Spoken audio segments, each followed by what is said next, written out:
यहाँ आया आपसे कुछ बातें कहने के लिए और कुछ गंभीर बातें कहना चाहता हूं। हालांकि इस देश में अब परंपरा टूट गई है गंभीर व्याख्यानों की, गंभीर भाषणों की। आजकल इस देश में जिस तरह के भाषण होते हैं वो भाषण मुझे लगता नहीं कि इस देश को कोई दिशा दे पा रहे। गंभीर बातें होती नहीं है, न समाज में हो रही हैं, न पार्लियामेंट के अंदर हो रही हैं। जिनको देश की दिशा देनी चाहिए वो दिशाहीन हो गए हैं। तो दिशाहीन लोग कभी समाज को दिशा नहीं दे पाते। मेरे जैसे आदमी को इस काम में लगना पड़ा, ये मैं बहुत खुशी से नहीं लगा हूं। देश की परिस्थितियां, देश के हालात, बढ़ते हुए इस देश के ऊपर अंतर्राष्ट्रीय दबाव, बढ़ती हुई गुलामी, टूटता हुआ समाज, शक्तिहीन होता हुआ समाज, बढ़ती हुई गरीबी, बेरोजगारी, ये तमाम बड़े कारण हैं जिन्होंने मेरे जैसे नौजवान को बहुत अंदर से परेशान किया है। और उस परेशानी में ही मैं इस काम में लगा हूं। मेरे सोचने का ढंग थोड़ा फर्क है। किसी भी समस्या के बारे में मैं जब विचार करता हूं तो थोड़ा गहरे जाता हूं उस समस्या में। उसका शायद एक कारण यह भी हो सकता है कि मैं विज्ञान और तकनीकी का विद्यार्थी रहा और आज भी हूं। तो विज्ञान और तकनीकी का विद्यार्थी होने के नाते किसी भी समस्या की समाधान तलाशने के लिए उसके जब तक हिस्टोरिकल एस्पेक्ट को समझ नहीं लेता तब तक मुझे वो समस्या समझ में नहीं आती। इस देश में वर्तमान में जो परेशानियां हैं उन परेशानियों को भी मैंने वैसे ही समझने की कोशिश की है। और इस देश की परेशानियों को समझने के लिए पिछले कुछ वर्षों में मैंने लगभग 20,000 से ज्यादा दस्तावेज इकट्ठे किए हैं। ये जो डॉक्यूमेंट्स मैंने इकट्ठे किए हैं ये इंडिया ऑफिस लाइब्रेरी के डॉक्यूमेंट्स हैं, लंदन के। ब्रिटिश हाउस ऑफ कॉमन्स की लाइब्रेरी के डॉक्यूमेंट्स हैं। दुनिया के तमाम दूसरे देशों की लाइब्रेरीज और आर्काइव्स से निकाले गए डॉक्यूमेंट्स हैं। कुछ डॉक्यूमेंट हिंदुस्तान की आर्काइव्स से निकाले हैं मैंने, और उनके आधार पर जो मेरी समझ बनी है वही आपसे शेयर करने आया हूं। वो सही भी हो सकती है, गलत भी हो सकती है, और विनम्रता से यही कह रहा हूं कि अगर आपको कहीं गलत लगे तो आप जरूर मुझे सुधारने की कोशिश करें। ये एक बड़ा अभियान है, देश का काम है जिसमें मैं लगा हुआ हूं, और अगर मुझसे गलती होगी तो सारे देश को उसका नुकसान सहन करना पड़ेगा। तो ये आपकी जिम्मेदारी है कि मेरी गलतियों को सुधारें। देश आजाद हो गया है और आजादी के 50 साल पूरे हो गए। सारे देश में राजनीतिक स्तर पर एक जश्न जैसा माहौल है, हालांकि उसकी आत्मा मरी हुई है। और माहौल इस तरह का है कि हम तो आजाद हो गए हैं, 50 साल पूरे हो गए हैं, ये देश गणतंत्र हो गया है। और हिंदुस्तान की पार्लियामेंट में भी उस दिन 15 अगस्त माने 14 अगस्त की रात 1997 को आपने जो कुछ देखा वो देखा ही होगा। आजादी का एक बड़ा मेला सा मनाया गया। इस देश में आजादी के जश्न मनाने की भी कुछ ऐसी परंपराएं पड़ रही हैं, जैसे उदाहरण के लिए इस देश में आजादी का जश्न मनाने के लिए अमेरिका से एक संगीतज्ञ आ गया था, यानी। तो हिंदुस्तान की आजादी का जश्न मनाने के लिए अमेरिका से संगीतकार बुलाया जाता है, ये मेरे समझ के बाहर की बात है।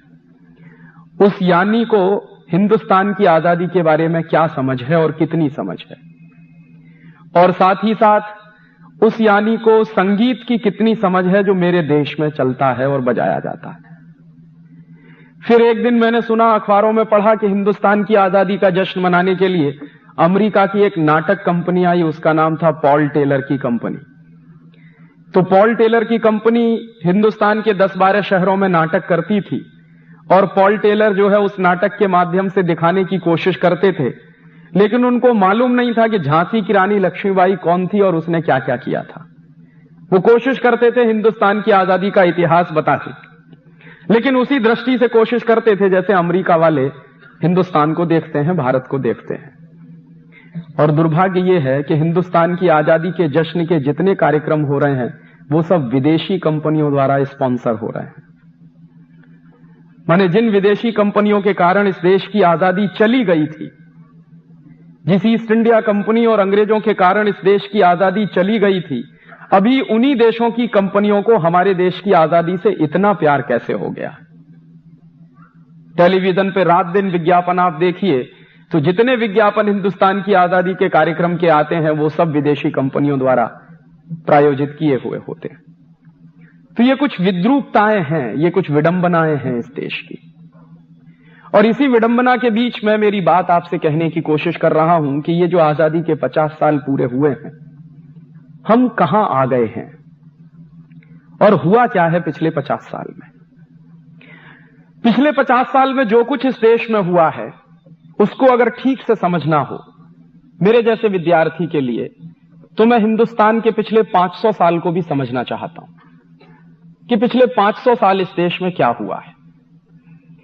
और पिछले 500 साल इस देश में जो कुछ हुआ है अगर वो समझ में आ जाएगा तो अभी जो कुछ चल रहा है वो भी आपके समझ में आ जाएगा। और मैं मेरी बात यहां से शुरू कर रहा हूं कि इस देश में कोई आजादी आई नहीं है और इस पर ताली बजाने की जरूरत नहीं है। यह मेरे दिल का दर्द है। इस देश में कोई आजादी आई नहीं है। यह देश अभी भी उतना ही गुलाम है जितना कि अंग्रेजों के जमाने में था। और कई बार मैं इस बात को एक कदम आगे जाके कहता हूं कि यह देश इस समय अंग्रेजों के जमाने से ज्यादा गुलाम है। देश की व्यवस्थाएं अंग्रेजों के जमाने से ज्यादा गुलाम हैं। तो प्लानिंग के 3 चरण निर्धारित किए गए हैं। पहला चरण यह है, सबसे पहले हिंदुस्तान की अर्थव्यवस्था को खलास किया जाए। और जो बात चल रही है ब्रिटिश हाउस ऑफ कॉमन्स में, वो बात यह चल रही है कि इंडियन इकोनॉमिक सिस्टम को कॉलेप्स करा दिया जाए। और इंडियन इकोनॉमिक सिस्टम जब कॉलेप्स हो जाएगा तो हिंदुस्तान के व्यापारी, हिंदुस्तान के उद्योगपति, हिंदुस्तान के पूंजीपति सब खलास हो जाएंगे। और ये व्यापारी, पूंजीपति और उद्योगपति अगर खलास हो जाएंगे हिंदुस्तान में तो हमारी ईस्ट इंडिया कंपनी का माल हिंदुस्तान के गांव-गांव में बिकने लगेगा। और इस डिबेट को चलाते हुए विल्बरफोर्स कह क्या रहा है, एक मजेदार बात आज आप देख रहे हैं जो चल रहा है उसका कंपैरिजन मैं कर रहा हूं। विल्बरफोर्स कह रहा है कि हमको हिंदुस्तान में फ्री ट्रेड करना है। तो एक एमपी पूछता है उससे, what do you mean by free trade? तो विल्बरफोर्स कह रहा है कि फ्री ट्रेड का माने ब्रिटिश गुड्स का हिंदुस्तान के गांव-गांव में बिकना, ब्रिटिश गुड्स का, ब्रिटेन के माल का हिंदुस्तान के बाजारों में भर जाना, और ब्रिटिश के माल का, ब्रिटेन के माल का हिंदुस्तानी लोगों द्वारा ज्यादा से ज्यादा कंजम्पशन करना, उपभोग करना, यह है फ्री ट्रेड। इसके सेकंड पार्ट में एक बात और कह रहा है विल्बरफोर्स, फ्री ट्रेड की व्याख्या करते हुए सेकंड पार्ट में यह कह रहा है कि यह जो फ्री ट्रेड चलेगा इसमें एक चीज और होनी चाहिए कि हिंदुस्तान में बहुत अच्छा रॉ मटेरियल है जो इंग्लैंड में नहीं है। जैसे कॉटन का रॉ मटेरियल है, स्टील के ओर्स हैं इस देश में, आयरन ओर बहुत अच्छा है, और भी तमाम तरह के रॉ मटेरियल हैं। तो वो कह रहा है कि कुछ इस तरह का फ्री ट्रेड चलना चाहिए कि जिससे हिंदुस्तान का सारा रॉ मटेरियल ब्रिटेन में आना शुरू हो जाए और उस रॉ मटेरियल के लिए हमको एक नया पैसा खर्च नहीं करना पड़े और उस रॉ मटेरियल से हम फिनिश प्रोडक्ट बनाएं और वापस इंडियन मार्केट में ले जाकर बेचें। तो जब ये डिबेट कंक्लूड हो रही है तो उस डिबेट को इंप्लीमेंट करने के लिए पॉलिसीज बनाई जा रही हैं। और वो पॉलिसीज क्या बन रही हैं? पहली पॉलिसी बनी है और ईस्ट इंडिया कंपनी को एक चार्टर इशू किया गया है। ये ईस्ट इंडिया कंपनी जब आई है तो 20-20 साल के चार्टर उसको दिए जाते हैं। पहला चार्टर 1601 में मिला है, फिर दूसरा चार्टर 1621 में मिलता है, फिर इस तरह से 20-20 साल से चार्टर दिए जाते हैं। चार्टर माने अधिकार पत्र।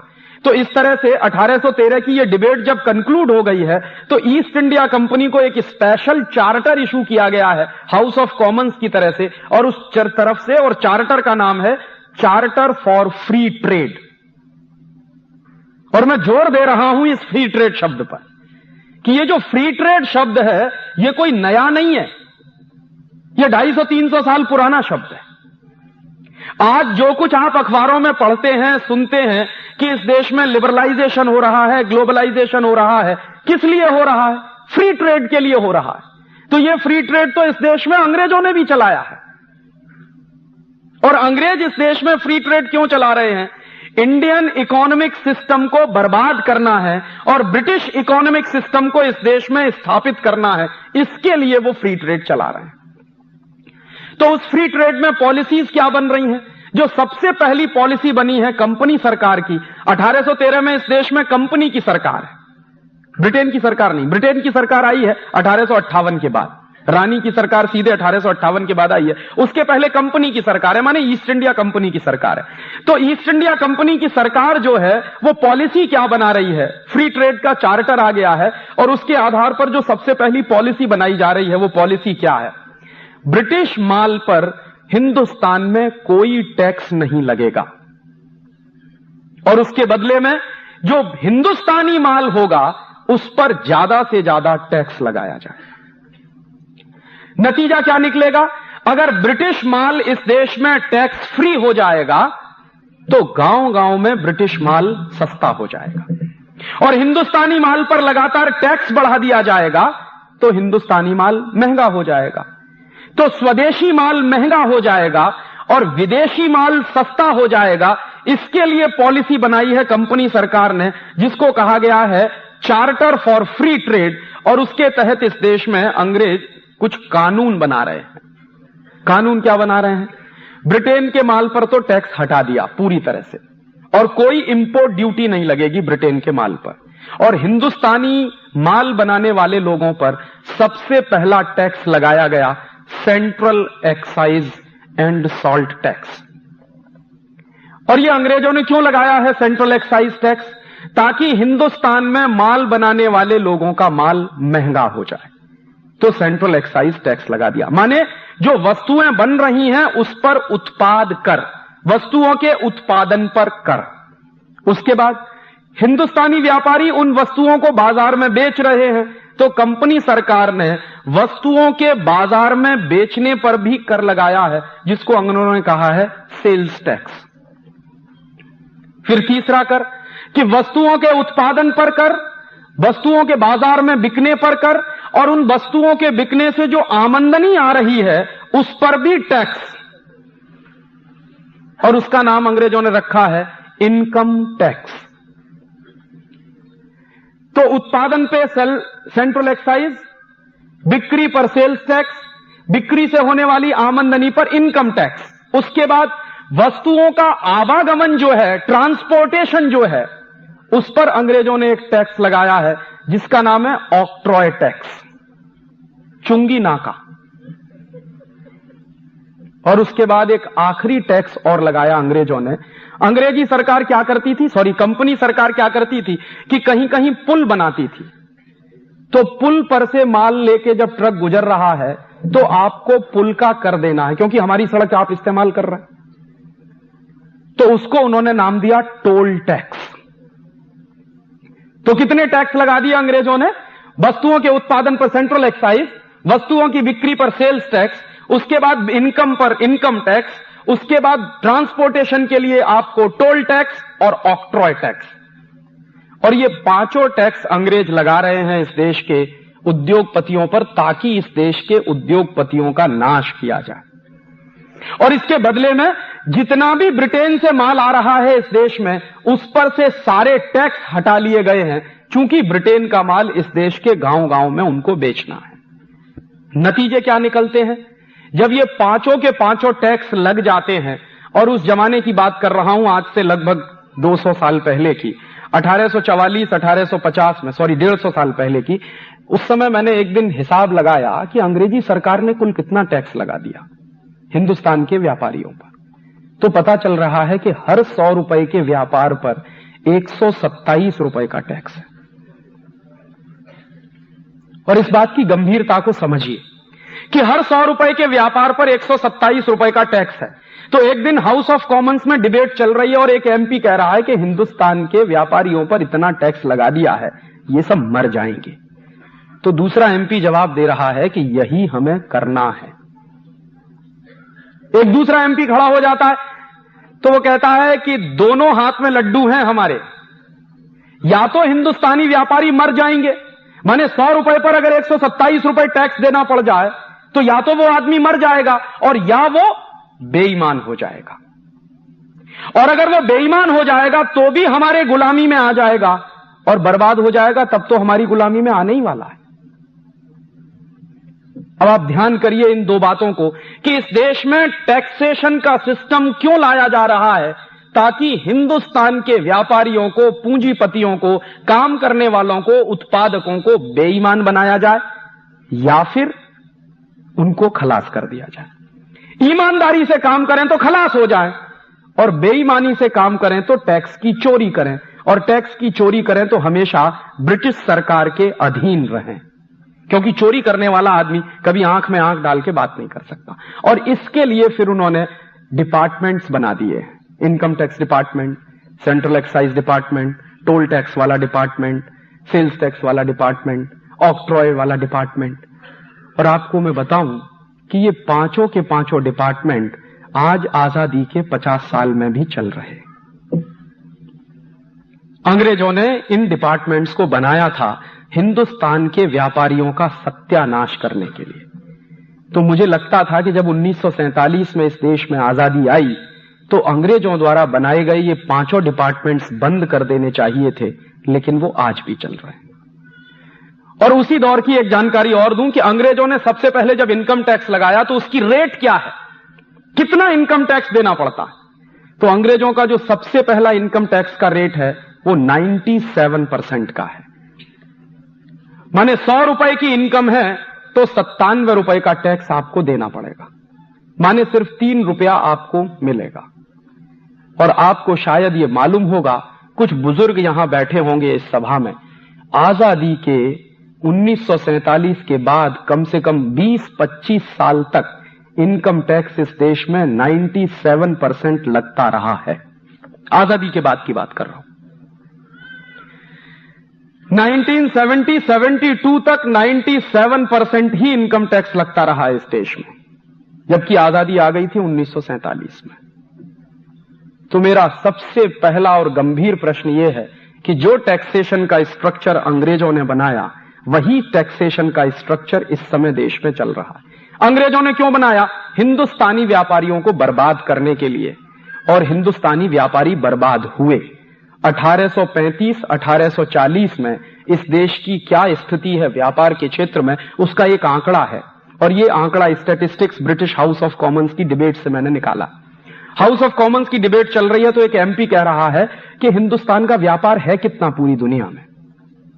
तो एक सर्वे किया है, और वो सर्वे किया है कई यहां के रेवेन्यू ऑफिसर्स हैं जो ब्रिटेन की सरकार के यहां पर पोस्टेड हैं, और उनका एक हेड है, हेड ऑफिसर, जिसका नाम है विलियम एडम। तो विलियम एडम कई रेवेन्यू कलेक्शन के ऑफिसर्स को लगाता है सर्वे के काम में, पता लगाओ कि हिंदुस्तान का टोटल ट्रेड कितना। तो उसका आंकड़ा है 1835-1840 के आसपास, और ये 1850 तक भी चलता रहा है। 1850 के आसपास तक हमारा टोटल ट्रेड सारी दुनिया के ट्रेड का 1/3 है। माने पूरी दुनिया में अगर उस जमाने में $100 बिलियन का ट्रेड चल रहा हो तो $33 बिलियन का ट्रेड अकेले हिंदुस्तान का है। इसको एक दूसरे तरीके से भी कह सकते हैं कि आज से 150 साल पहले इस देश का कुल व्यापार सारी दुनिया के व्यापार का 33% है। और इस बात को एक तीसरे तरीके से ऐसे भी कहा जा सकता है कि 1850 के आसपास तक दुनिया में जो टोटल एक्सपोर्ट हो रहा है, उस एक्सपोर्ट में हिंदुस्तान का प्रतिशत 33% है। और आज आजादी के 50 साल के बाद हिंदुस्तान का हिस्सा टोटल वर्ल्ड मार्केट में कितना है जानते? रिजर्व बैंक ऑफ इंडिया के फिगर्स हैं, ये मेरे नहीं, last year reserve bank of India की रिपोर्ट ये बता रही है कि टोटल वर्ल्ड ट्रेड में हिंदुस्तान का कंट्रीब्यूशन क्या है? 0.01%। हम जब गुलाम हैं अंग्रेजों के और अंग्रेज इस देश का सत्यानाश करने पर तुले हुए हैं और 150 साल पहले की ये बातें हैं, तब इस देश में कोई हाईटेक नहीं है, तथाकथित हाईटेक नहीं। हाईटेक तो है, लेकिन ये जो सो कॉल्ड हाईटेक है वो नहीं है। इंडस्ट्रीज का स्ट्रक्चर भी मेगा स्ट्रक्चर नहीं है, माने मेगा प्रोजेक्ट्स इस देश में नहीं है। तब हमारा टोटल वर्ल्ड मार्केट में कंट्रीब्यूशन 33% है। और आज इस देश में लाखों लाख करोड़ रुपए के इन्वेस्टमेंट के बाद, 244 नेशनल पब्लिक सेक्टर के होने के बाद, इतनी विदेशी कंपनियों को बुलाने के बाद, हिंदुस्तान में इतने बड़े बड़े घराने होने के बाद, इतनी हाईटेक लेने के बाद, टोटल वॉल्यूम ऑफ ट्रेड कितना है? 0.01%। तो हम तरक्की की तरफ बढ़ रहे हैं या विनाश की तरफ बढ़ रहे हैं? कहा यह जा रहा है कि आप बहुत तरक्की कर रहे हैं। तो मैं मानता था कि तरक्की होती अगर 33% वाला ट्रेड हमारा 50% हो गया होता, 70% हो गया होता, तो मानता कि हिंदुस्तान ने तरक्की कर ली है। लेकिन यह तो घट के 0.01% पे आ गया। तो हम तरक्की कर रहे हैं या कहीं पीछे की तरफ जा रहे हैं? और इसी के साथ याद आ गई एक बात, तो बता रहा हूं, विलियम एडम ने जो सर्वे कराया है, उस सर्वे में कुछ ऐसे आश्चर्यजनक तथ्य हैं जो आप सुनेंगे तो चकरा जाएंगे। विलियम एडम अपनी रिपोर्ट में लिख रहा है कि 1835-1840 के आसपास हिंदुस्तान में स्टील बनाने वाली 10,000 फैक्ट्रियां हैं, आज से 150 साल पहले। और वो जो 10,000 स्टील बनाने वाली फैक्ट्रियां हैं, उनमें जो स्टील बनता है 1850 के आसपास, वो स्टील इस क्वालिटी का है कि आप उसको वर्षों वर्षों तक पानी में पड़ा रहने दीजिए, उस पर जंग नहीं लग सकता। वो मेहरौली का खंभा सैकड़ों साल से खड़ा हुआ है, उस पर 1% भी कहीं जंग नहीं है। और आज आधुनिक टेक्नोलॉजी से बनने वाले किसी भी स्टील को आप अपने आंगन में फेंक दीजिए, 3 महीने बारिश में उसको पड़ा रहने दीजिए, मैं चैलेंज से कहता हूं उस पर जंग लग जाएगा। 150 साल पहले स्टील बन रहा है इस देश में, तो उस पर 1% का जंग नहीं लगता, वर्षों वर्षों तक ऐसे ही है। और 10,000 फैक्ट्रियां स्टील बना रही हैं, और टोटल प्रोडक्शन ऑफ स्टील कितना है उस जमाने में, यह सुनेंगे तो और आश्चर्य करेंगे। टोटल स्टील प्रोडक्शन है 1850 में हिंदुस्तान का एक साल का करीब करीब 80 से 90 लाख टन एक साल का। और आज जानते हैं कितना स्टील प्रोडक्शन है इस समय देश में? मुश्किल से 72 से 75 लाख टन। इतने मेगा प्रोजेक्ट्स हैं, इतना हैवी इन्वेस्टमेंट है, इतने बड़े बड़े सफेद हाथी हमने खड़े किए हुए हैं, तब स्टील प्रोडक्शन है 70 लाख टन के आसपास। और उस जमाने में 10,000 स्टील बनाने की फैक्ट्रियां हैं, तो उनका स्टील प्रोडक्शन है करीब 80 से 90 लाख टन। और हिंदुस्तान 1850 में स्टील एक्सपोर्टिंग कंट्री रहा है। और ये दस्तावेज ब्रिटेन के पार्लियामेंट के हैं, जब एक एमपी कह रहा है कि ईस्ट इंडिया कंपनी के जितने जहाज बनाए गए हैं वो सब हिंदुस्तान के स्टील को इंपोर्ट करके बनाए गए हैं। और उस जमाने में 1850 के आसपास सबसे बढ़िया जो स्टील बनता है वो हिंदुस्तान में बनता है, या फिर एक दूसरा देश है डेनमार्क में बनता है। तो डेनिश स्टील जो माना जाता है वो इंडियन स्टील से उस जमाने में 19 है, और इंडियन स्टील डेनिश स्टील से 21 है। और अगर 10,000 स्टील बनाने के कारखाने हैं और इतना बड़ा स्टील के उत्पादन का तंत्र है, तो जरूर कोई ना कोई जबरदस्त हाईटेक रहा होगा इस देश में। ये एक अलग बात है कि हम उसको जानते नहीं, क्योंकि अंग्रेजों ने वो दस्तावेज नष्ट कर दिए। और उन्हीं अंग्रेजों के दस्तावेजों के कुछ दूसरे हिस्से हैं जिनके आधार पर पता चला है कि हिंदुस्तान में सबसे ज्यादा स्टील प्रोडक्शन होता था 1850 के आसपास सरगुजा में। सरगुजा मध्य प्रदेश का एक इलाका है। इस पूरे सरगुजा में स्टील बनाने के सबसे ज्यादा कारखाने रहे। और सरगुजा में स्टील बनाने के कारखाने क्यों रहे? तो ये बात सब जानते हैं कि सरगुजा में आयरन ओर सबसे ज्यादा है। मध्य प्रदेश का जो इलाका है सरगुजा, उसमें आयरन ओर सबसे ज्यादा है, इसलिए उस जमाने में सबसे ज्यादा स्टील बनाने के कारखाने हैं। और स्टील बनाने का काम कौन करते हैं वहां? तो जिनको आप ट्राइबल्स पीपुल कहते हैं, वो उस जमाने के सबसे बड़े स्टील प्रोड्यूसर लोग हैं, जिनको हम मानते हैं कि ये तो पढ़े लिखे नहीं है, क्योंकि इनके पास डिग्री नहीं है, क्योंकि इन्होंने बीटेक नहीं किया, क्योंकि इन्होंने एमटेक नहीं किया, क्योंकि इन्होंने पीएचडी नहीं किया। लेकिन सच्चाई यह है कि हिंदुस्तान के सबसे बड़े स्टील प्रोड्यूसर हैं वो। और अभी भी सरगुजा के इलाके में, मैंने तो मेरी आंखों से देखा है, आज भी आजादी के 50 साल बाद भी कुछ लोग बचे हैं जो स्टील बनाने की टेक्नोलॉजी जानते हैं। लेकिन दुर्भाग्य यह है कि वो टेक्नोलॉजी आगे तक पहुंच नहीं रही है। वो टेक्नोलॉजी खत्म कैसे हुई? अंग्रेजों ने ये हिंदुस्तान के स्टील बनाने वाले कारखाने बंद कराए। कैसे बंद हुए? अंग्रेजों ने एक कानून बना दिया। कानून क्या था कि पहले जो स्टील बनाने वाले ट्राइबल्स होते थे, वो जंगलों में से जो खानें होती थी, खदानें होती थी, उनमें से स्टील का रॉ मटेरियल ले आते थे और स्टील बनाते थे उससे।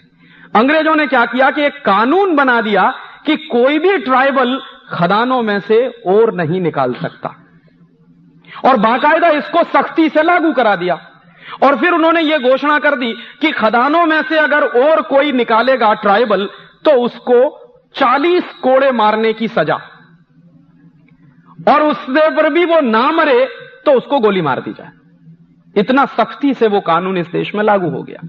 तो धीरे धीरे आदिवासियों के स्टील के ओर लेने पर पाबंदी लगा दी गई, और धीरे धीरे वो खत्म होते चले गए, और क्रम के काल में वो करीब करीब समाप्त हो गए हैं। और आपको जानकर ये आश्चर्य होगा कि ये कानून जो अंग्रेजों ने चलाया कि आदिवासी आयरन ओर नहीं ले सकते, वही कानून हिंदुस्तान में आज भी चल रहा है। और आज भी इस देश में जो टेक्नोलॉजी जानते हैं वो लोग आयरन ओर नहीं ले पाते। और उसके दूसरी तरफ क्या चल रहा है कि बड़ी बड़ी विदेशी कंपनियां उन आयरन ओर्स को खोद खोद कर ले जा रही हैं।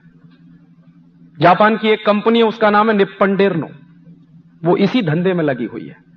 तो जापान की कंपनी को तो हिंदुस्तान की खदानें खोद कर ले जाने की खुली छूट है, लेकिन हिंदुस्तान का कोई आदिवासी उस खदान में से रॉ मटेरियल लाकर स्टील बनाए तो उस पर पाबंदी लगी हुई है, वो रॉ मटेरियल नहीं ले सकता।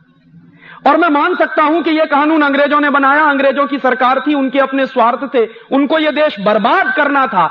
मैं ये कैसे मान लूं कि आजादी के 50 साल के बाद भी वही कानून चल रहा? आज तो हमारी सरकार है, आज तो हमारे लोग हैं जो पार्लियामेंट में बैठे हैं। अब तो हम मानते हैं कि यह देश अंग्रेजों की गुलामी से आजाद हो गया है। तो फिर वही कानून जो अंग्रेजों ने चलाया इस देश को बर्बाद करने के लिए, वो क्यों चल रहा है? और क्यों नहीं कोई राजनीतिक पार्टी इस सवाल पर सोचती कि विदेशी कंपनियां तो रॉ मटेरियल खोद खोद कर ले जा रही हैं। जापान की कंपनी निप्पन डेर्नो जो रॉ मटेरियल ले जाती है वो कौड़ी के दाम में जाता है और उससे स्टील बनाकर वापस इसी देश में लाकर बेचती है और फिर दूसरी बार भी मुनाफा लेकर जाती है। यह धंधा तो अंग्रेजों के जमाने में चलता था, वो तो आज भी चल रहा है। कैसे मैं मानूं कि यह देश आजाद हो गया? और इस तरह से अंग्रेजों ने क्या किया है कि इस देश के तमाम हुनरमंद लोगों को बर्बाद। और आपने एक किस्सा और भी सुना होगा कि ये स्टील बनाने वाले लोगों को ऐसे बर्बाद किया अंग्रेजों ने। एक दूसरा किस्सा सुनाऊं। हिंदुस्तान में बहुत बेशकीमती और बेहतरीन कपड़ा बनाने वाले कारीगर होते थे और उन कारीगरों के हाथ का बनाया हुआ कपड़ा सारा देश जानता है कि एक छोटे से रिंग में से पूरा थान पार निकलता था। ढाका की मलमल इस देश में बनती थी। ढाका उस जमाने में इसी देश का हिस्सा था। बांग्लादेश तो 72 में बना है, उसके पहले वो थोड़ा पाकिस्तान का हिस्सा था और 47 के पहले हमारे देश का हिस्सा था। और ये किस्सा मैं आपसे कह रहा हूं 1750 से 1850 के बीच का। इतना बेहतरीन कपड़ा बनाने वाले जो कारीगर होते थे, उनके हाथ का बुना हुआ कपड़ा कोई कल्पना नहीं कर सकता कि मशीन इतना महीन कपड़ा बुन सकती है क्या। जिस टेक्नोलॉजी, जिस हुनर से वो कपड़ा बनाते थे, और सारी दुनिया में वो कपड़ा बिकता था, मशहूर था हिंदुस्तान का कपड़ा। सबसे ज्यादा जो एक्सपोर्ट अर्निंग्स होती थी हमारे देश को, वो दो ही चीजों से होती थी, या तो हमारे मसाले बिकते थे या हमारा कपड़ा बिकता था। तो कपड़ा बनाने वाले जो कारीगर थे, अंग्रेजों को उनसे परेशानी थी। अंग्रेजों को क्या परेशानी थी? लंकाशायर और मानचेस्टर का कपड़ा इस देश में बिक नहीं पाता था, क्योंकि हिंदुस्तानी कपड़ा ही इतने क्वालिटी का बनता था, कोई खरीदता ही नहीं था लंकाशायर और मानचेस्टर के कपड़े को। तो अंग्रेजों ने क्या किया? फ्री ट्रेड के नाम पर हिंदुस्तान का बेहतरीन कपड़ा बनाने वाले कारीगरों के अंगूठे काटे गए, उनके हाथ काटे गए। सूरत के इलाके में दस्तावेज है मेरे पास, 1 लाख से ज्यादा कारीगरों के अंगूठे कटे हैं अंग्रेजों के जमाने। बिहार में एक इलाका है, उसका नाम है मधुबनी। मधुबनी के इलाके में अंग्रेजों ने करीब 2.5 से 3 लाख कारीगरों के हाथ काटे हैं। और अंग्रेजों की ईस्ट इंडिया कंपनी ये काम करते हुए बड़ा गर्व महसूस कर रही है। और जब लंकाशायर और मैनचेस्टर का कपड़ा बिकना शुरू हो जाएगा तो हिंदुस्तान की कपड़ा मिलें बंद हो जाएंगी। और ये हिंदुस्तान का कपड़ा उद्योग इस देश का सबसे बड़ा उद्योग है, जो सबसे ज्यादा एक्सपोर्ट अर्निंग देता है। अगर ये कोलैप्स हो जाएगा तो इंडियन इकोनॉमी कोलैप्स हो जाएगी। ये डिबेट है ब्रिटिश पार्लियामेंट की। और उसके बाद उन्होंने ये कर दिया। बाद में क्या हुआ है कि लंकाशायर और मैनचेस्टर से आने वाले कपड़े पर टैक्स हटाया गया और हिंदुस्तान के व्यापारियों के ना सिर्फ अंगूठे और हाथ काटे गए हैं, बल्कि हिंदुस्तान के व्यापारी जो कपड़ा बना रहे हैं उन पर टैक्स भी बढ़ा दिया गया। सूरत की टेक्सटाइल इंडस्ट्री पर 1840 के बाद अंग्रेजों ने 1000% एक्स्ट्रा टैक्स लगाया ताकि यह इंडस्ट्री बंद हो जाए। और मैनचेस्टर और लंकाशायर का कपड़ा टैक्स फ्री कर दिया है ताकि इस देश में गांव-गांव में, गली-गली में वही कपड़ा बिकने लगे। बाद में यहां से वो रॉ मटेरियल भी ले जा रहे हैं और रॉ मटेरियल जो जा रहा है वो कॉटन के रूप में जा रहा है। और अंग्रेजों को रॉ मटेरियल ले जाने के लिए बड़ी प्रॉब्लम आ रही है उस जमाने में। तो उस प्रॉब्लम को सॉल्व करने के लिए अंग्रेजों ने जानते हैं क्या किया? रेल चलाई है इस देश में। मेरे बहुत सारे लोग कहते हैं, मेरे दोस्त कहते हैं कि अगर अंग्रेज नहीं आते तो इस देश में रेल नहीं होती। और रेल अंग्रेजों ने चलाई क्यों है? रेल अंग्रेजों ने चलाई है ताकि हिंदुस्तान के गांव-गांव से कॉटन इकट्ठा करके रेल में भर के उसको बंबई तक पहुंचाया जाए और बंबई से पानी के जहाज में भर के लंदन ले जाया जाए। सबसे पहली रेल चली है इस देश में, ये अहमदाबाद बंबई वाली। ये सबसे पुरानी रेलवे लाइन है इस देश की। एक्सपेरिमेंट के रूप में अंग्रेजों ने जो रेल चलाई है वो सबसे पहले चलाई है बंबई से ठाणा के बीच में। लेकिन जब एक्सपेरिमेंट सक्सेसफुल हो गया है तो फिर उन्होंने सबसे पहली रेल चलाई है अहमदाबाद और बंबई के बीच में। ये जो अहमदाबाद और बंबई का पूरा इलाका है, ये सबसे बेस्ट किस्म के कॉटन प्रोड्यूसर एरियाज रहे हैं। तो यहां से क्या होता है, रेल चल रही है, उसमें कॉटन भर भर के यहां आ रहा है बंबई के बंदरगाह पर, और बंबई के बंदरगाह से वो कॉटन जहाजों में भरकर इंग्लैंड जा रहा है। तो जहाजों में जो कॉटन भरकर इंग्लैंड जाता था तो अंग्रेजों को अपने खाली जहाज भेजने पड़ते थे ताकि यहां का कॉटन भर के लंदन जाए। तो अक्सर क्या होता था कि अंग्रेजों के जो जहाज आते थे खाली या खाली, वो कभी कभी डूब जाया करते थे। अक्सर खाली जहाज जो होता है वो समुद्र में डूबने के चांसेस उसके ज्यादा होते हैं। तो अंग्रेजों ने उसकी एक युक्ति निकाली थी कि वहां से जहाज खाली नहीं आना चाहिए। तो अंग्रेज क्या करते थे कि उसमें नमक भर के उस जहाज को हिंदुस्तान में भेजा करते थे और वो नमक यहां बंबई के बंदरगाह पे निकाल दिया जाता था और उसमें फिर कॉटन भर के वो जहाज वापस लंदन चला जाता था। नतीजा क्या होने लगा कि अंग्रेजों के जहाज आते थे तो नमक आता था तो नमक का ढेर लग जाता था। तो अंग्रेजों की ईस्ट इंडिया कंपनी को प्रॉब्लम हुई कि इस नमक का करें क्या। तो उन्होंने एक नियम बना दिया कि हिंदुस्तान के गांव-गांव में ब्रिटेन का नमक बिकवाना शुरू कर दो। तो इसके लिए उन्होंने क्या किया? इसके लिए उन्होंने यह किया कि हिंदुस्तान में जो अपना नमक बनता था स्वदेशी, उस पर टैक्स लगा दिया और ब्रिटेन का जो नमक आता था उसको टैक्स फ्री कर दिया। नतीजा क्या निकला कि हिंदुस्तान में अंग्रेजों का गांव-गांव में नमक भी बिकने लगा। और यह बात गांधी जी को बर्दाश्त नहीं थी। गांधी जी की उम्र उस जमाने में, यह 1890 की बात मैं कह रहा हूं, मुश्किल से 20-21 साल की उम्र थी। 20-21 साल की उम्र में वो लंदन में थे और लंदन की एक वेजिटेरियन काउंसिल के मेंबर थे।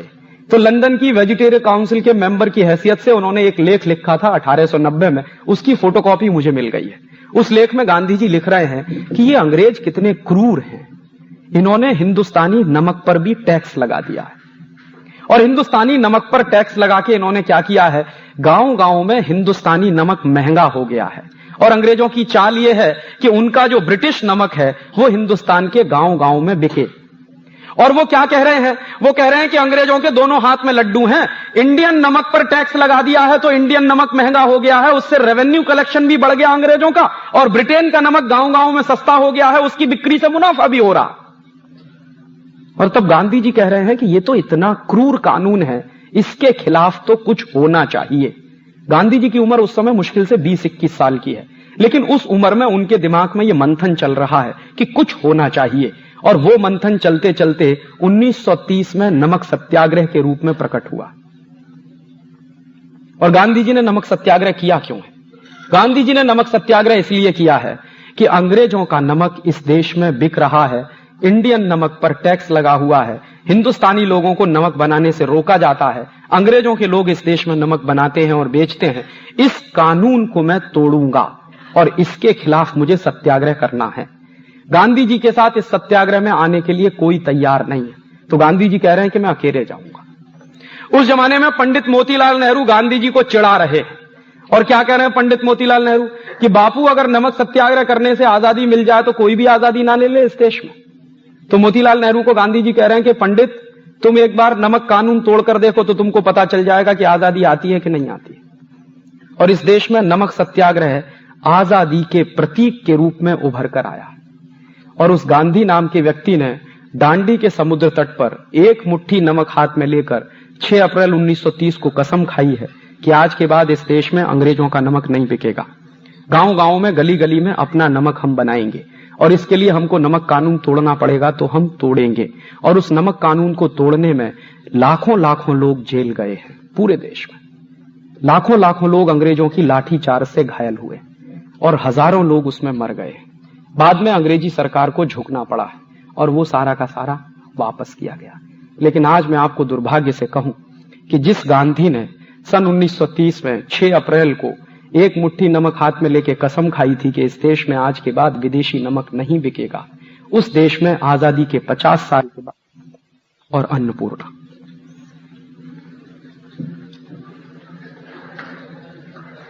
और ये ताली बजाने की बात नहीं है।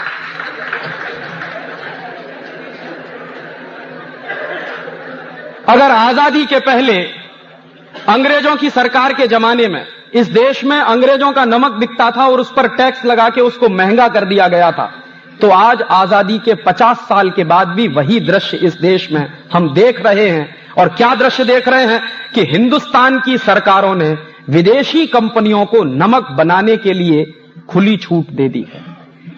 इस नमक को बनाने में कौन सी हाई टेक है, आप जरा मुझे बताइए। नमक को बनाने में कौन सी मशीन लगती है, यह मुझे बताइए। सूरज की रोशनी होती है, समुद्र का पानी होता है। सूरज की रोशनी और समुद्र के पानी के मिलन से नमक बन जाता है और हिंदुस्तान में हजारों साल से यह टेक्नोलॉजी इस्तेमाल होती है। सारी दुनिया के कई देशों में यही टेक्नोलॉजी इस्तेमाल होती है। और इस काम के लिए भी अगर विदेशी कंपनियों को बुलाया जाए तो मैं कैसे मान लूं कि यह देश आजाद हो गया है। और कहीं गांधी जी की आत्मा देखती होगी स्वर्ग से तो 8-8 आंसू रोती होगी कि जिस देश में मैंने नमक सत्याग्रह किया उस विदेशी कंपनी का नमक ना खाया जाए, इसके लिए आज इस देश के लोग बाजार में विदेशी कंपनी का नमक खरीद रहे हैं। शायद हमको मालूम नहीं है हम कितना बड़ा नेशनल क्राइम कर रहे हैं जब ये काम हम कर रहे हैं। और इसलिए मैं मानता नहीं कि ये देश आजाद हो गया है। इस देश में गुलामी के पहले की जो व्यवस्थाएं थी, आजादी के पहले की जो व्यवस्थाएं थी, वही व्यवस्थाएं चल रही हैं और अंग्रेजों ने इस तरह से इस देश को खलास किया है। एक दो और उदाहरण दूं आपको कि अंग्रेजों के जमाने की व्यवस्थाएं कैसे चल रही हैं। 1865 में अंग्रेजों ने इस देश में एक कानून बना दिया। उस कानून का नाम था इंडियन फॉरेस्ट एक्ट। और यह कानून अंग्रेजों ने क्यों बनाया? यह कानून अंग्रेजों ने बनाया कि हिंदुस्तान में जंगल जो होते थे वो ग्राम समाज की संपत्ति होते थे, गांव सभा की संपत्ति होते थे। तो गांव के लोगों का जंगल पर अधिकार होता था और जब जंगल गांव समाज की संपत्ति होते थे, ग्राम सभा की संपत्ति होते थे, तो जंगलों की रखवाली करने का काम गांव के लोगों का होता था। और गांव के लोग मानते थे कि ये हमारी प्रॉपर्टी है, तो उस प्रॉपर्टी को सुरक्षित और संरक्षित रखने के उन्होंने 50 तरीके अपनाए थे। हिंदुस्तान में आज भी एक ऐसी जाति है राजस्थान में जिस जाति का नाम है विश्नोई। और एक बार मैं ये विश्नोई जाति के लोगों के गांव में जाके आया। अलवर जिले के आसपास के इलाके में ये विश्नोई जाति के लोग काफी रहते हैं। तो एक बार मैं उनके गांव में गया था व्याख्यान करने के लिए। तो मैंने उनके गांव के सरपंच और मुखिया से कहा कि आप मुझे अपने गांव का इतिहास बताइए पहले, फिर मैं आपसे कुछ कहूंगा। पहले तो मैं आपसे सुनने आया। तो गांव के मुखिया ने बताया कि राजीव भाई, सन 1865 में अंग्रेज सरकार ने हमारे विश्नोई जाति के हजारों लोगों का कत्ल किया। मैंने कहा क्यों? तो उन्होंने बताया कि उसका मतलब यह था कि अंग्रेजों ने एक कानून बनाया था। उस कानून का नाम था फॉरेस्ट एक्ट। तो मेरे समझ में आ गया कि अच्छा, इंडियन फॉरेस्ट एक्ट, हां वही कानून। तो मैंने कहा उसमें तो ये कर दिया था अंग्रेजों ने कि जो जंगल गांव समाज की संपत्ति होते थे, उन जंगलों को सरकार की संपत्ति घोषित कर दिया था, एक ही कानून से, एक ही झटके में। तो होता क्या था कि सरकार की संपत्ति घोषित होने से पहले अंग्रेज जब जंगलों को काटा करते थे तो अक्सर आदिवासियों के साथ उनके झगड़े होते थे। आदिवासी पेड़ कटने नहीं देते थे, अंग्रेज पेड़ काटते थे। और उस विश्नोई गांव के लोगों ने मुझे बताया कि जब अंग्रेज लोग हमारे यहां पेड़ काटने के लिए आते थे तो हमारी महिलाएं पेड़ पकड़ के खड़ी हो जाती थी। पहले महिला का गर्दन कटती थी, उसके बाद पेड़ कटता था। हमारे नौजवान पेड़ पकड़ के खड़े हो जाते थे, पहले नौजवानों का शरीर कटता था, उसके बाद पेड़ कटता था। और हजारों हजारों पेड़ को बचाने के लिए इस तरह से हमारे जाति के लोगों ने कुर्बानियां दी हैं। और ये सब कुछ अंग्रेजों ने किया था 1865 के इंडियन फॉरेस्ट एक्ट के कानून के आधार पर। और 1865 में जैसे ही वो कानून पारित हो गया तो वैसे ही अंग्रेजों ने क्या घोषित कर दिया कि अब पूरे हिंदुस्तान के जो जंगल हैं वो अंग्रेजी सरकार की संपत्ति है। और जब वो सरकार की संपत्ति घोषित हो गए तो सरकार जैसे चाहे उनका इस्तेमाल करे। गांव समाज के लोगों को कोई हक ही नहीं है। उन्होंने हजारों हजारों साल से जंगलों को लगाया है, उन्हीं लोगों का जंगलों पर कोई हक नहीं है जिन्होंने जंगल लगाए हैं, जिन्होंने जंगल खड़े किए हैं। और जिनको जंगलों से कुछ लेना देना नहीं और जो जानते नहीं कि जंगल कैसे लगाए जाते हैं, उनको पेड़ काटने का अधिकार मिल गया क्योंकि एक्ट बना दिया अंग्रेजों ने। और अंग्रेजों के काम करने का तरीका क्या था कि जब किसी को मारना हो, खलास करना हो, बर्बाद करना हो तो उसके लिए कानून बना दो। तो वो क्या कहते थे, हम तो कानून का पालन कर रहे हैं, माने आपकी जेब कट रही है, आपकी बर्बादी हो रही है और अंग्रेजों के लिए वो कानून का पालन हो रहा है। तो 1865 में उन्होंने कानून बना दिया। अब उस कानून के पालन करने के लिए उन्होंने हिंदुस्तान के हजारों हजारों आदिवासियों को मार दिया क्योंकि वो जंगल बचाने की लड़ाई लड़ते थे। उस कानून में एक प्रोविजन है। प्रोविजन क्या है? 1865 का जो इंडियन फॉरेस्ट एक्ट है वो ये कहता है कि कोई भी आदिवासी या कोई भी हिंदुस्तानी व्यक्ति जंगल के पेड़ नहीं काट सकता और जंगल से लकड़ी भी नहीं ला सकता, भले ही अपने निजी इस्तेमाल के लिए क्यों ना हो। उसके उल्टे तरफ अगर अंग्रेजी सरकार चाहे और अंग्रेजों के ठेकेदार चाहें तो करोड़ों पेड़ कट सकते हैं। तो अंग्रेजी सरकार को और अंग्रेजी ठेकेदारों को तो लाइसेंस मिल गया पेड़ काटने का, लेकिन हिंदुस्तान के लोग जो जंगलों में रहते थे अगर वो पेड़ काटकर लकड़ी ले आए अपना खाना बनाने के लिए तो उन पर पाबंदी लगा दी उन्होंने कानून से। और अगर कोई भी व्यक्ति जंगल से लकड़ी लाया है खाना बनाने के लिए तो उसको जेल हो जाएगी। और अंग्रेजों ने इसी काम के लिए एक पोस्ट बनाई जिसका नाम था डिस्ट्रिक्ट फॉरेस्ट ऑफिसर, DFO। और यह पोस्ट बनी 1865 में। और इस पोस्ट के आदमी का काम क्या था? यही कि कोई भी हिंदुस्तानी अगर जंगल से लकड़ी काट लाए तो उसको सजा दिलवाना, उसके ऊपर केस बनाना, उसको मारना, उसको पीटना। और दूसरी तरफ अंग्रेजों के ठेकेदार और उनकी कंपनियां पेड़ काटें तो उनको लाइसेंस जारी करना। तो 1865 में यह कानून अंग्रेजों ने बनाया। ठीक है, 1947 में अंग्रेज चले गए, लेकिन कानून अभी भी वही है। और आज भी इस देश में 1865 का वही इंडियन फॉरेस्ट एक्ट चल रहा है जो अंग्रेज बनाकर गए थे। और उसके प्रोविजन क्या है? उसका वो प्रोविजन जिसमें आप पेड़ नहीं काट सकते लेकिन अंग्रेजी सरकार और अंग्रेजों की कंपनियां पेड़ काट सकती हैं, वो प्रोविजन आज भी वैसे का वैसा ही है। अगर आपकी सोसाइटी में कोई पेड़ लगा हो और वो पेड़ आपकी सोसाइटी की दीवार गिराने वाला हो, आप उस पेड़ को काट नहीं सकते। और अगर आपने वो पेड़ काट दिया तो आपकी शिकायत कर दे कोई आदमी DFO से तो आपके ऊपर केस चलेगा। ये कानून आज भी है। और दूसरी तरफ कुछ विदेशी कंपनियां हैं इस देश में जो हर साल करोड़ों करोड़ों पेड़ काटती हैं और इस देश का सत्यानाश कर रही हैं, उनको लाइसेंस मिला हुआ है। जैसे एक कंपनी है, उसका नाम है ITC, इंडियन टोबैको कंपनी। नाम से ऐसा लगता है जैसे ये हिंदुस्तानी, लेकिन मूलतः ये अमेरिका और ब्रिटेन के पैसे से चलने वाली कंपनी। ये कंपनी क्या करती है? सिगरेट बनाती है। और एक साल में इस कंपनी के हिंदुस्तान में 90 अरब सिगरेट बनते हैं।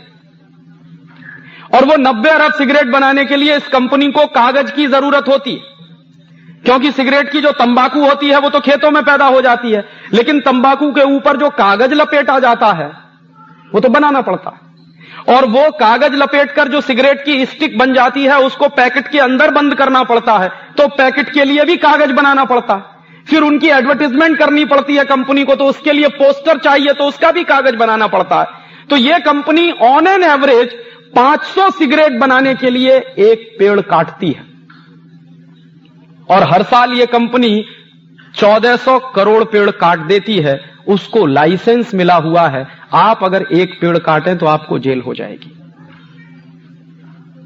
यह कानून किसका है? यह कानून अंग्रेजों के जमाने का। क्यों चल रहा है, इसका जवाब कौन देगा? 1947 में हम आजाद हो गए थे, यह कानून खत्म हो जाना चाहिए था, लेकिन क्यों चल रहा है अभी भी यह कानून, आजादी के 50 साल बाद तक? और अंग्रेजों ने जो जंगल गांव समाज की संपत्ति थे वो छीनकर सरकार की संपत्ति घोषित कर दिए। 1947 में जो सरकार आई थी उसको सबसे पहला काम यह करना चाहिए था कि जंगलों को वापस गांव समाज की संपत्ति घोषित करना चाहिए था, लेकिन वो तो नहीं हुआ आज तक। तो कैसे मैं मानूं कि यह देश आजाद हो गया? 1894 में अंग्रेजों ने एक कानून बनाया, उसका नाम था लैंड एक्विजिशन एक्ट। और यह लैंड एक्विजिशन एक्ट क्या था? गांव गांव के लोगों की जमीन हड़पने के लिए अंग्रेजों को एक कानून की जरूरत थी, क्योंकि अंग्रेजी पुलिस ऑफिसर जो होते थे वो गांव गांव में जाते थे, लोगों को मारते थे, पीटते थे, उनकी जमीन हड़प लेते थे। और ना सिर्फ जमीन हड़पते थे बल्कि हिंदुस्तान के बड़े बड़े राज्य भी लोग अंग्रेजों ने हड़प लिए थे। यहां के जो कई राजा थे उनकी स्टेट हड़प ली थी अंग्रेजों ने। और ऐसा एक किस्सा तो आप सबको मालूम होगा, झांसी की रानी लक्ष्मीबाई की स्टेट को अंग्रेजों ने हड़प लिया था। और झांसी की रानी लक्ष्मीबाई की स्टेट को जब अंग्रेजों ने हड़प लिया था तो उसी के लिए झांसी की रानी ने युद्ध किया था। बाद में झांसी की रानी की हत्या कराई थी, इसी देश के कुछ गद्दारों ने मिलकर झांसी की रानी को मरवाया था अंग्रेजों के साथ, उसको धोखे से। और वो गद्दार खानदान इस देश में अभी भी मौजूद है। तो झांसी की रानी की हत्या हुई थी। मामला क्या था कि स्टेट थी झांसी की, उसको हड़प लिया था। तो अंग्रेजों का एक ऑफिसर था, उसका नाम था डलहौजी। डलहौजी अक्सर यह कहा करता था कि ये हमको हमेशा स्टेट हड़पनी पड़ती है, गांव गांव की संपत्ति हमको हड़पनी पड़ती है, और इसके लिए हमको बड़ी हिंसा करनी पड़ती है, और अंग्रेजों को बड़ी मुश्किल भी सहन करनी पड़ती है। क्यों ना इसको हड़पने का एक कानून बना दिया जाए? तो उन्होंने संपत्ति गांव की हड़पने का कानून बना दिया, जिसका नाम हो गया लैंड एक्विजिशन एक्ट। और वो लैंड एक्विजिशन एक्ट आज से 103 साल पहले अंग्रेजों ने बनाया, ताकि गांव गांव की जमीन को छीना जाए, किसानों की जमीन को छीन लिया जाए, और वो जमीन छीनकर अंग्रेजी सरकार ईस्ट इंडिया कंपनी को बेचे या किसी विदेशी कंपनी को बेचे। ये धंधा करती थी उस जमाने की अंग्रेज सरकार। और आपको मैं बताऊं कि दुर्भाग्य आज हमारा ये है कि वो 103 साल पुराना कानून आज भी इस देश में चल रहा है। बस इतना फर्क हुआ है कि उस जमाने में अंग्रेज सरकार इस देश के गांव की जमीन छीनकर विदेशी कंपनियों को बेचती थी। अब हमारी सरकारें गांव के किसानों की जमीनों को छीनकर विदेशी कंपनियों को बेच रही है। इतना ही फर्क है। पहले जो धंधा अंग्रेज करते थे, अब वही धंधा भारत की सरकारें कर रही हैं, तमाम प्रदेशों की सरकारें कर रही हैं। और ये सरकारें तर्क क्या देती हैं कि देश के प्रगति के लिए, देश के भले के लिए गांव की जमीन छीनकर विदेशी कंपनियों को देना बहुत जरूरी है। और उसी के आधार पर क्या हुआ है, पिछले 5 वर्षों में, सन 1991 से लेकर 1996 के बीच में महाराष्ट्र की हजारों हेक्टेयर जमीन विदेशी कंपनियों को बेची गई है। हजारों हेक्टेयर जमीन गांव के लोगों से छीनकर, उनकी पिटाई करके, उनको मारकर, उनको डरा के, उनको धमका के उनकी जमीनें छीनी गई हैं और विदेशी कंपनियों को दी गई। गुजरात में पिछले 5 साल में हजारों हेक्टेयर जमीन किसानों की छीनकर विदेशी कंपनियों को बेची गई है। और हिंदुस्तान का कोई एक प्रदेश ऐसा नहीं है, कर्नाटक में हजारों हेक्टेयर के जंगल कटवाए गए हैं ताकि विदेशी कंपनियों के कारखाने वहां लग सकें। कोजेंट्रिक्स की बिजली की जो परियोजना आ रही है कर्नाटक में, वो इसी आधार पर आ रही है कि दक्षिण के वो जो पश्चिम घाट है वहां का, उसके जो बेहतरीन जंगल है उनको कटवाया जाए और विदेशी कंपनी की परियोजना चले वहां पर। यह धंधा तो अंग्रेज सरकार करती थी इस देश में। अगर वही धंधा आजादी के 50 साल के बाद हमारी सरकार कर रही है तो इसको मैं अंग्रेजी सरकार कहूं कि हिंदुस्तानी सरकार कहूं? और मैं कैसे मान लूं कि यह देश आजाद है? जिस तरह से अंग्रेज जमीन छीना करते थे गांव गांव की, वैसे ही जमीन अगर आज छीन रही है और दी जा रही है विदेशी कंपनियों को, तो कैसे माने कि यह देश आजाद हो गया? काम तो वही चल रहे हैं, देश तो वैसे ही चल रहा, सरकारें तो वैसे ही काम करती हैं जैसे अंग्रेजों के जमाने में करती थी। 1860 में अंग्रेजों ने एक कानून बनाया, उसका नाम था इंडियन पुलिस एक्ट। और ये जो 1860 का इंडियन पुलिस एक्ट बनाया, ये अंग्रेजों ने क्यों बनाया? इसलिए बनाया कि 1857 में इस देश में क्रांति हो गई थी, विद्रोह हो गया था, बगावत हो गई थी सारे देश में। मंगल पांडे को फांसी की सजा हुई थी बैरकपुर की छावनी में, और सारे देश में आग लग गई थी। गांव गांव में नौजवान खड़े होने लगे थे, युवकों के मंडल आ गए थे, और वो युवकों के मंडल फिर अंग्रेजी सरकार के लिए खतरा पैदा करते थे। तो अंग्रेजी सरकार ने हिंदुस्तान के क्रांतिकारियों को पीटने के लिए, मारने के लिए, उन पर गोली चलाने के लिए एक स्पेशल कानून बनाया जिसका नाम था इंडियन पुलिस एक्ट। और उस पुलिस एक्ट में उन्होंने क्या किया कि हर अंग्रेजी सिपाही के हाथ में एक डंडा पकड़ा दिया कि तुम हिंदुस्तानी क्रांतिकारियों पर लाठी चार्ज कर सकते हो। और कानून कैसे बनाया? कानून ऐसे बनाया कि हर अंग्रेजी पुलिस ऑफिसर को, हर अंग्रेजी सिपाही को हिंदुस्तान के क्रांतिकारियों पर लाठी चार्ज करने का अधिकार होता था, जिसको तकनीकी भाषा में मैं कहता हूं कि हर अंग्रेज ऑफिसर को राइट टू ऑफेंस था, लेकिन पिटने वाले को राइट टू डिफेंस नहीं था। और जैसे अंग्रेज सिपाही किसी को पीट रहा है, बदले में अगर वो व्यक्ति जो पिट रहा है वो अंग्रेजी सिपाही को पीट दे, तो केस उस व्यक्ति के ऊपर चलता था जिसने अंग्रेज सिपाही को पीटा, ना कि अंग्रेज सिपाही के ऊपर जो पीट रहा है। इसी को तकनीकी भाषा में कहते हैं कि हर अंग्रेज को राइट टू ऑफेंस था, लेकिन पिटने वाले को राइट टू डिफेंस नहीं था। और इस काम के लिए अंग्रेजों ने हर सिपाही के हाथ में डंडा पकड़ा दिया, और उस डंडे के बाद इस देश में दनादन लाठी चार्ज होना शुरू हो गया। और जो कानून अंग्रेजों ने बनाया था 1860 में, वही कानून आज भी चल रहा है इस देश में। और आपको शायद मालूम नहीं होगा कि हिंदुस्तान का हर कांस्टेबल हाथ में डंडा लिए क्यों घूमता है। ये हिंदुस्तान के हर कांस्टेबल के हाथ में डंडा किसने दिया? कानून कौन सा है जो हाथ में वो डंडा लेके घूमता? वो कानून अंग्रेजों के जमाने का है, 1860 का। और वो डंडा क्यों दिया? ताकि हिंदुस्तानी लोगों को पीटो, अपने ही भाइयों को पीटो। हमारे बहुत सारे लोग अंग्रेजी सरकार में नौकरी करते थे, अंग्रेजी पुलिस में नौकरी करते थे, तो हिंदुस्तानी अधिकारियों से हिंदुस्तानियों को पिटवाते थे अंग्रेज। अंग्रेज ऑफिसर बाद में आते थे, पहले हिंदुस्तानी भाइयों को पीटते थे। और यह दृश्य मैं मान सकता हूं कि 1860 में चलता होगा, जब यह देश गुलाम होगा अंग्रेजों का। आज आजादी के 50 साल के बाद भी अगर वही दृश्य हमको देखने को मिले, तो कैसे मैं मानूं कि यह देश आजाद हो गया? और इसी 1860 के इंडियन पुलिस एक्ट के आधार पर, क्योंकि हर अंग्रेजी पुलिस ऑफिसर को राइट टू ऑफेंस होता था और मरने वाले को राइट टू डिफेंस नहीं होता था, इसी आधार पर गोली कांड हुआ था 13 अप्रैल 1919 को जलियांवाला बाग में। और जलियांवाला बाग में जो गोली कांड हुआ था 13 अप्रैल सन 1919 को, उसमें हुआ क्या था?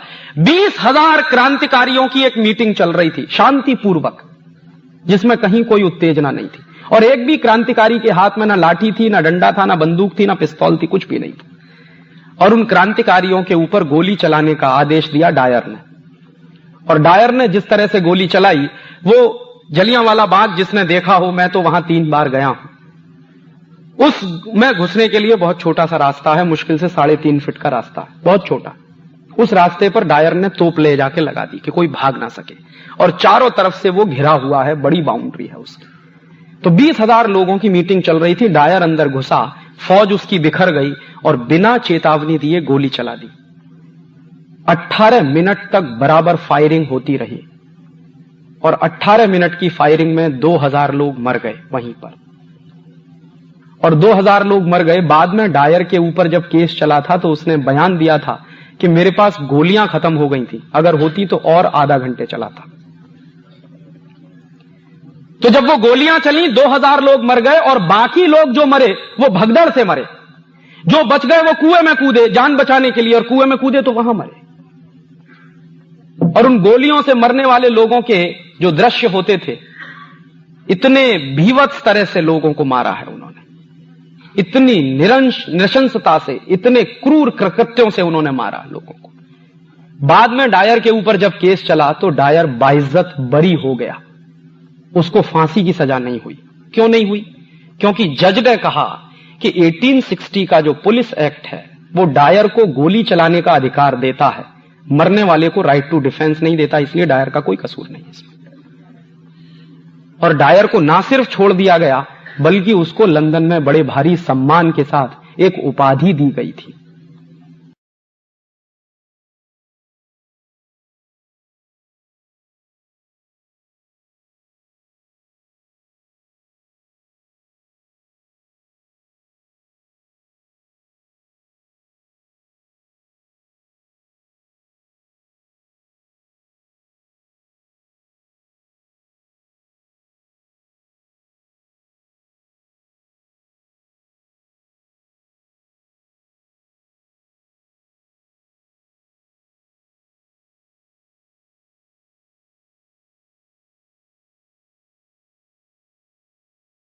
दोस्तों, सबसे पहले तो चैनल सब्सक्राइब करें, फिर लाइक, कमेंट और शेयर करें। और हाँ, हमारा एंड्रॉयड ऐप डाउनलोड करना ना भूलें।